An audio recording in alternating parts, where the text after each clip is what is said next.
Naam, leo tumekuletea kasri ya ardhini. Kasri yetu ina jumla ya vyumba 4 tu, ambapo kati ya vyumba 4 kimoja ni master, kimoja ni self-contained na viwili vina share public toilet. Lakini pia kasri hii haishi kwenye vyumba tu. Ina sebule kubwa, dining kubwa pamoja na kitchen yenye store ndani.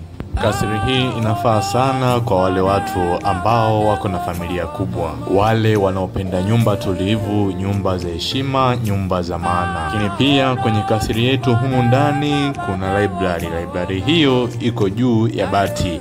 Chumba hichi unachokiona katikati chenye dirisha, hapo ni library. Hii ni mteja mmoja alikutana na picha mtandaoni ya upande mmoja, akataka nyumba ya muundo huu, tukamtengenezea ikiwa full kutokana na requirement zake.